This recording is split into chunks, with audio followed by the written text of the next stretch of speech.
News 7 தமிழின் என் தமிழ்நாடு செய்திகளை வழங்குவதற்காக ஸ்ரீவித்யா தந்தசாமி.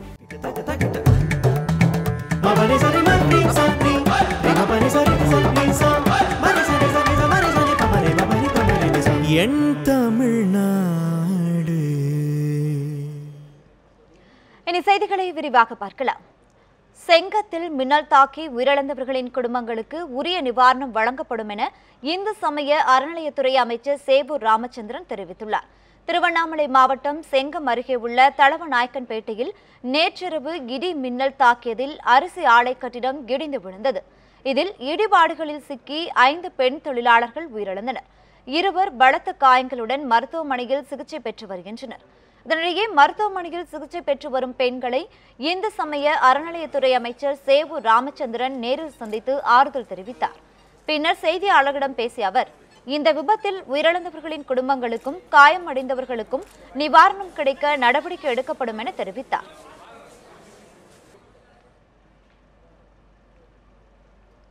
முன்னதாக அமைச்சர் சேவூர் ராமச்சந்திரன் மருத்துவமனை சென்றபோது மக்கள் செய்தி தொடர்பாளர் வாகனமும் திமுக சட்டமன்ற உறுப்பினர் மூப்பே கிரி வாகனமும் லேசாக மோதியது.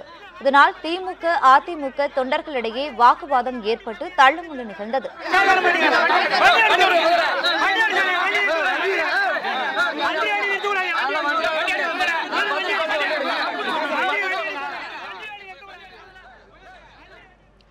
இதனிடையே மின்னல் தாக்கி உயிரிழந்தவர்களின் குடும்பங்களுக்கு தமிழக முதல்வர் எடப்பாடி பழனிசாமி இரங்கல் தெரிவித்துள்ளார். உயிரிழந்த 5 பெண்களின் குடும்பத்தினருக்கு தலா 4 லட்சம் ரூபாய் இழப்பீடு தொகை வழங்க உத்தரவிட்டுள்ளார்.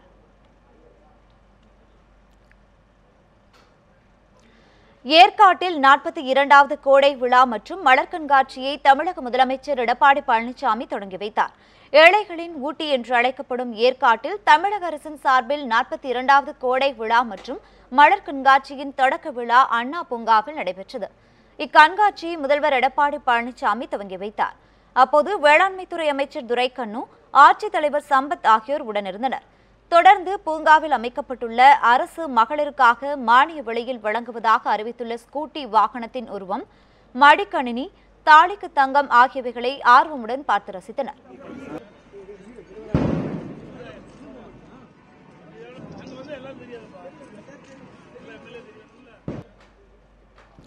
மேலும் மலர்களால் ஆன கழுகு உருவம், 2 பெண்கள் பரதநாட்டியம் ஆடுவது போன்ற உருவம், 12 அடி உயரத்தில் மனித குரங்கு உருவம் ஆகியனவற்றை பார்வையாளர்கள் ரசித்து பார்த்து சென்றனர்.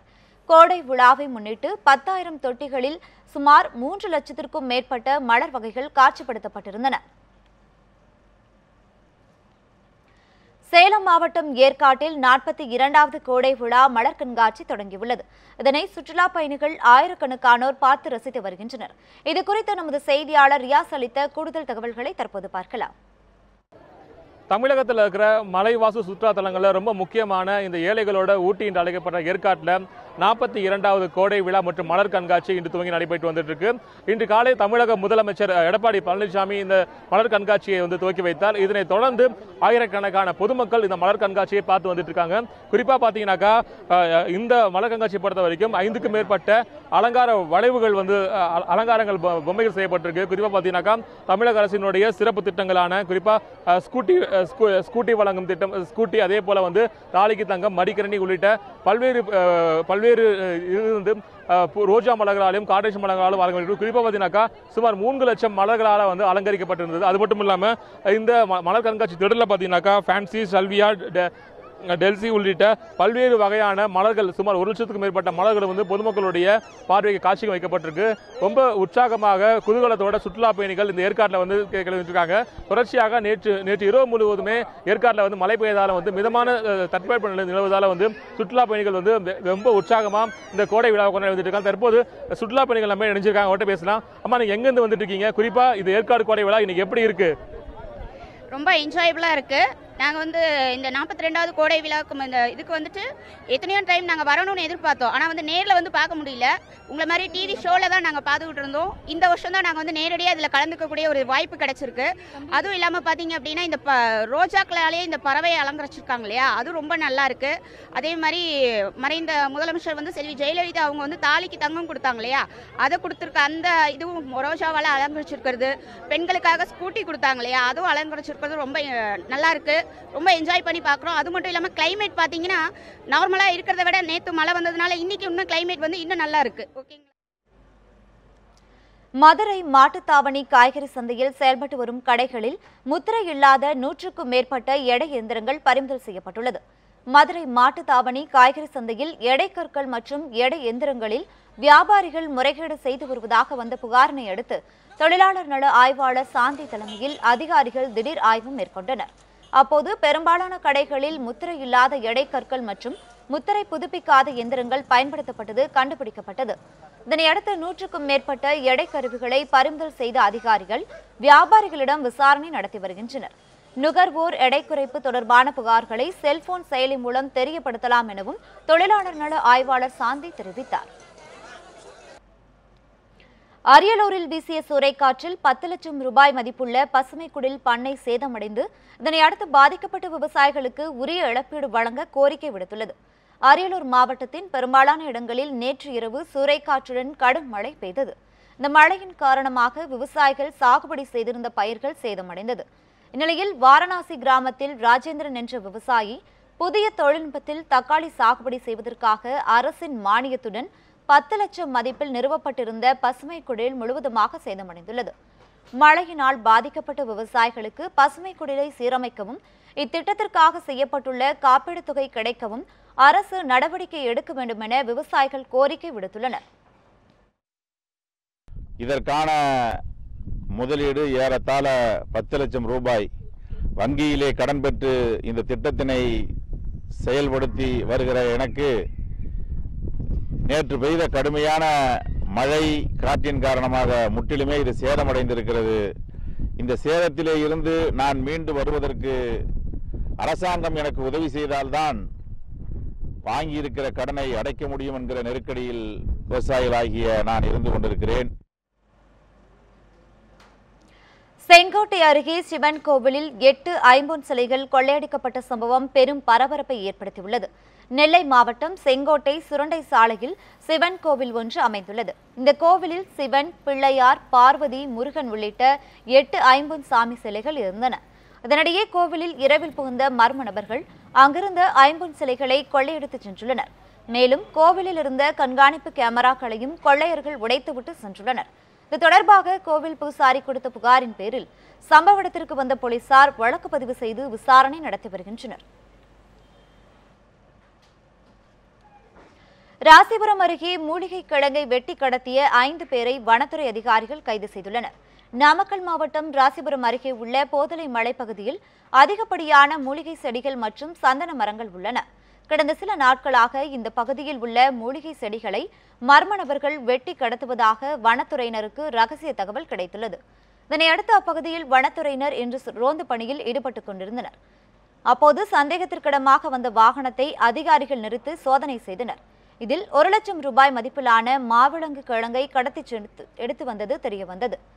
இதனையடுத்து கடத்தலில் ஈடுபட்ட 5 பேரை கைது செய்த போலீசார் கடத்தலுக்கு பயன்படுத்தப்பட்ட ஆம்னி வேனையும் பறிமுதல் செய்தனர்.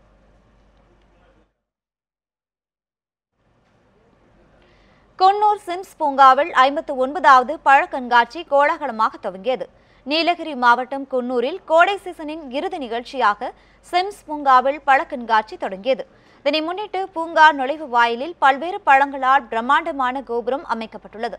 பூங்காவின் உட்புறத்தில் ராட்சத வடிவில் திராட்சைகளால் அலங்கரிக்கப்பட்ட வாடிவாசலில் ஜல்லிக்கட்டு காளையை வீரர் ஒருவர் அடக்குவது போல காட்சிப்படுத்தப்பட்டுள்ளது. இதேபோல் பழங்களால் உருவாக்கப்பட்டுள்ள வனவிலங்குகள் பார்வையாளர்களை கவர்ந்து வருகின்றன. 59th ஃப்ரூட் ஷோ நடக்குது. இங்கே கிளைமேட் ரொம்ப ப்ளசண்ட்டாக இருக்குது. இங்கே ஜல்லிக்கட்டோடது ஃபுல்லாகவே கிரேப்ஸில் வச்சு பண்ணியிருக்கிறது ரொம்ப ப்ளசண்ட்டாக இருக்குது. அதுவும் அதே மாதிரி உள்ளேயும் நிறைய அனிமல்ஸ் வந்து ஃபுல்லாக ஃப்ரூட்ஸ்லேயே வச்சு டெக்கரேட் பண்ணியிருக்காங்க. நாங்கள் இங்கே நல்லா என்ஜாய் பண்ணிட்டு இருக்கோம். சிவகங்கை மாவட்டம் கீழடியில் 3வது கட்ட அகழ்வாராய்ச்சி பணிகள் இன்று தொடங்கியுள்ளது. சிவகங்கை மாவட்டத்தில் அமைந்திருக்கும் கீழடி கிராமத்தில் கடந்த சில ஆண்டுகளாக நடத்தப்பட்ட அகழ்வாராய்ச்சியில் 2000 ஆண்டுகளுக்கு முற்பட்ட காலத்திலிருந்து மனிதர்கள் வாழ்ந்ததற்கான ஆதாரங்களுடன் கூடிய நகரம் ஒன்று கண்டுபிடிக்கப்பட்டுள்ளது. இதனையடுத்து கடந்த 2 ஆண்டுகளாக அங்கு அகழாய்வு பணி நடைபெற்று வந்தது. இதனிடையே 3ஆம் கட்ட அகழாய்வு பணிகள் நடைபெறாமல் இருந்ததால் இதனை உடனே நடத்த வேண்டும் என அரசியல் கட்சி தலைவர்கள் தொடர்ந்து வலியுறுத்தி வந்தனர். இதைத் தொடர்ந்து கீழடியில் 3ஆம் கட்ட அகழாய்வு பணிகள் பூமி பூஜையுடன் இன்று தொடங்கியது. தொல்லியல் துறை கண்காணிப்பாளர் ஸ்ரீராம் தலைமையில் தொடங்கியுள்ள இந்த அகழாய்வு பணியில் அக்கிராம மக்கள் 40க்கும் மேற்பட்டவர்கள் பங்கேற்றுள்ளனர். வரும் செப்டம்பர் மாதம் வரை நடைபெறும் இந்த அகழாய்வில் பழங்கால கட்டிட அமைப்புகள் மற்றும் தொல்லியல் எச்சங்கள் குறித்து ஆய்வு நடத்தப்படுகிறது. அது போன வருடம் மிக சிறந்த ஒரு முடிவுகள் தெரிந்து எடுத்துருந்தா தொடர்கிறோம். ஸோ அதனால் மேற்கும் நல்லா இருக்கும் எதிர்பார்க்குறாங்க இருக்கிறது தெரியும். சார் இன்னொன்று லாஸ்ட் டைம் கிடைச்ச ஆர்டிஃபேக்ட்ஸில் ஒரு 3-4 ஐட்டம்ஸ் மட்டும் தான் கார்பன் டேட்டிங் போயிருந்தது. அதனுடைய ரிசல்ட்ஸ் கார்பன் டேட்டிங்க்கு ஆர்டிஃபேக்ட்ஸ் எதுவுமே போகாது. கார்பன் டேட்டிங்ஸ் சார்கோல் ஸ்பெசிமென்ஸ் மட்டும்தான் போகும். ஒன்லி சார்கோல் ஸ்பெசிமென் மட்டும்தான் போகும். அது ஆர்டிஃபேக்ட் நாங்கள் கண்டுக்கிறதுல ரெண்டு சார்கோல் ஸ்பெசிமென் நாங்கள் அனுப்பிச்சிருக்கோம். அது 2200 2300 ஆண்டுகளுக்கு பழையதான ஒரு டேட்டு கொடுத்துருக்காங்க. தஞ்சையில் திரைப்பட பாணியில் நாய்க்கு எலும்பு துண்டுகள் வீசி வீட்டிலிருந்த 5 கிலோ வெள்ளி, 5 பவுண்ட் தங்க நகை மற்றும் 2 சொகுசு கார்களை மர்ம நபர்கள் திருடிச் சென்றுள்ளனர். தஞ்சை முனிசிபல் காலனியை சேர்ந்தவர் தொழிலதிபர் ரவிச்சந்திரன் என்பவர் பெட்ரோல் பங்க் மற்றும் உணவகங்களை நடத்தி வருகிறார். கோடை விடுமுறைக்காக குடும்பத்தோடு கடந்த 22ஆம் தேதி சிங்கப்பூருக்கு சுற்றுலா சென்ற இவர் தனது வீட்டை உறவினர் கவுண்டராஜ் வசம் ஒப்படைத்துச் சென்றுள்ளார்.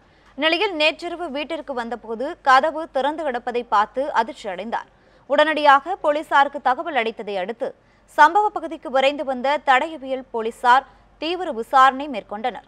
வீட்டு காவலுக்கு வளர்க்கப்பட்ட நாய்க்கு எலும்பு துண்டை வீசி 5 கிலோ வெள்ளி மற்றும் 5 பவுண்ட் தங்கம் வீட்டில் நிறுத்தி வைக்கப்பட்டிருந்த 2 சொகுசு கார்களையும் கொள்ளையர்கள் திருடிச் சென்றுள்ளனர். மேலும் வீட்டிலிருந்த சிசிடிவி கேமராவின் வீடியோ பதிவு கருவிகளையும் எடுத்துச் சென்றுள்ளனர். இச்சம்பவம் குறித்து தஞ்சை மருத்துவக் கல்லூரி போலீசார் தனிப்படை அமைத்து மர்ம நபர்களை வலைவீசி தேடி வருகின்றனர். 6:15 லைட்டு போட்டுட்டு ஈவினிங் போயிட்டு 8 மணிக்கு வரதுக்கு முன்னே நடந்திருக்கு. 2 கார் காணா போயிருக்கு. அப்புறம் மற்றது என்னன்னு தெரியல. அவங்க வந்தாலும் தெரியும். ஒன்று இனோவா காரு, இன்னொன்று ஃபோர்டு எக்கோ. பணம்லாம் தெரியல. கன்னியாகுமரி அருகே புதிதாய் திறக்கப்பட்ட டாஸ்மாக் கடையை பொதுமக்கள் அடித்து நொறுக்கி தீ வைத்த சம்பவம் பெரும் பரபரப்பை ஏற்படுத்தியுள்ளது. கன்னியாகுமரி மாவட்டம் கருங்கல் அருகே மாங்குரை கிராமத்தில் புதிய டாஸ்மாக் கடை அமைக்கும் பணி நடைபெற்று வந்தது.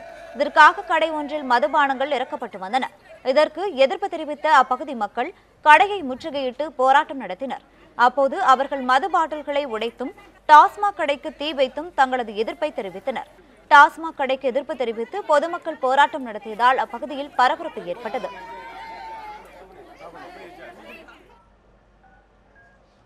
பரமக்குடி அருகே முட்புதரில் வீசப்பட்ட பச்சிளங்குழந்தை உயிருடன் மீட்கப்பட்டுள்ளது. அரசு மருத்துவமனையில் அந்த குழந்தைக்கு தீவிர சிகிச்சை அளிக்கப்பட்டு வருகிறது.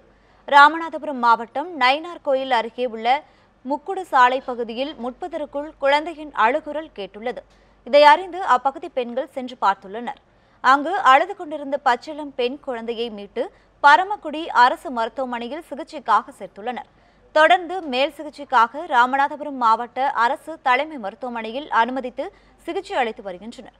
குழந்தையை முட்புதரில் மனிதநேயமின்றி வீசி சென்ற பெற்றோர் குறித்து நயினார் கோயில் போலீசார் தீவிர விசாரணை நடத்தி வருகின்றனர்.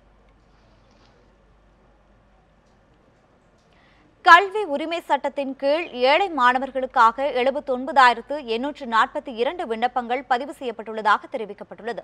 தமிழகத்தில் உள்ள 9,000 தனியார் பள்ளிகளில் அரசிற்கு ஒதுக்கப்பட்டுள்ள 1,25,000 இடங்களில் ஏழை எளிய மாணவர்களுக்கு சேர்ந்து படிப்பதற்கான விண்ணப்ப விநியோகம் கடந்த ஏப்ரல் மாதம் 20ஆம் தேதி தொடங்கியது. கடந்த ஆண்டுகளைப் போல இல்லாமல் இந்த ஆண்டு அனைத்து பள்ளிகளின் விண்ணப்பங்கள் என குறித்த விவரங்கள் ஆன்லைன் மூலம் பதிவு செய்யப்பட்டன. நேற்று வரை நடைபெற்ற இந்த விண்ணப்ப பதிவில் 1,25,000 இடங்களுக்கு 79,842 விண்ணப்பங்கள் மட்டும் வந்துள்ளதாக மெட்ரிகுலேஷன் இயக்குநரகம் தெரிவித்துள்ளது. பாதி இடங்கள் மட்டுமே நிரப்பப்பட்டுள்ள நிலையில் மீதமுள்ள இடங்களுக்கான குலுக்கல் நிகழ்ச்சி 31ஆம் தேதி நடைபெறும் என்றும் தெரிவிக்கப்பட்டுள்ளது. கோவை அருகே குடியிருப்பு ஒன்றில் நேரிட்ட தீ விபத்தில் ஒருவர் உயிரிழந்தார். குஜராத் மாநிலத்தை சேர்ந்த கேத்தன் கல்லா என்பவர் வடகோவை பகுதியில் உள்ள தனது குடியிருப்பில் பிளாஸ்டிக் பொருட்கள் விற்பனை செய்து வந்துள்ளார். இவரின் குடும்பத்தினர் ஊருக்கு சென்ற நிலையில் இன்று வெளியில் சென்றுவிட்டு வீடு திரும்பியுள்ளார். அப்போது வீட்டினுள் இருந்து புகை வெளியேறியதை கண்டு அதிர்ச்சி அடைந்து உள்ளே சென்றபோது புகை மூட்டத்தில் சிக்கி மூச்சு திணறி பரிதாபமாக அவர் உயிரிழந்துள்ளார்.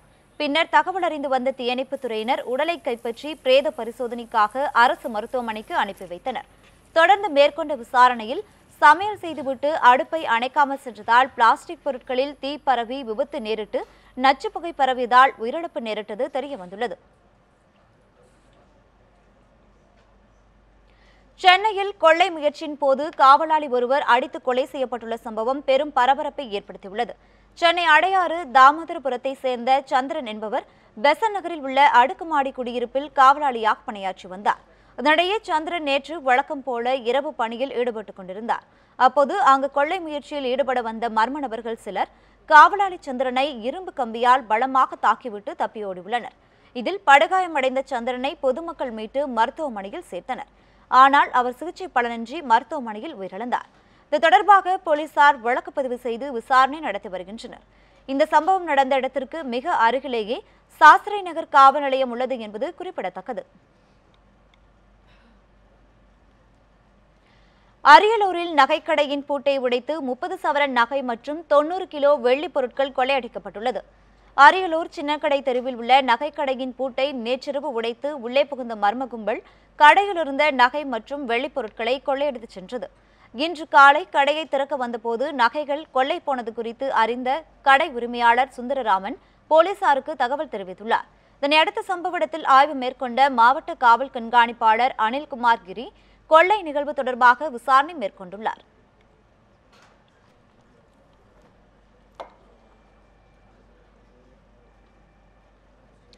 சென்னையில் புதிதாக டாஸ்மாக் கடைக்கு எதிர்ப்பு தெரிவித்து போராட்டம் நடத்திய பொதுமக்களை போலீசார் கைது செய்தனர். நீதிமன்ற உத்தரவின்படி சென்னை சைதாப்பேட்டையில் அகற்றப்பட்ட டாஸ்மாக் கடை சென்னை ஆதம்பாக்கம் கக்கன்ஸ் தெருவில் அமைக்கப்பட்டது. இதற்கு எதிர்ப்பு தெரிவித்த அப்பகுதி மக்கள் டாஸ்மாக் கடையை முற்றுகையிட்டு போராட்டம் நடத்தினர். அப்போது அவர்களை போலீசார் கைது செய்ய முயன்றதால் இரு தரப்பினருக்கும் இடையே வாக்குவாதம் ஏற்பட்டது. இதைத் தொடர்ந்து போராட்டத்தில் ஈடுபட்ட பெண்களை போலீசார் கைது செய்து வலுக்கட்டாயமாக வாகனத்தில் ஏற்றினர். இதனால் அங்கு தள்ளுமுள்ளு ஏற்பட்டது.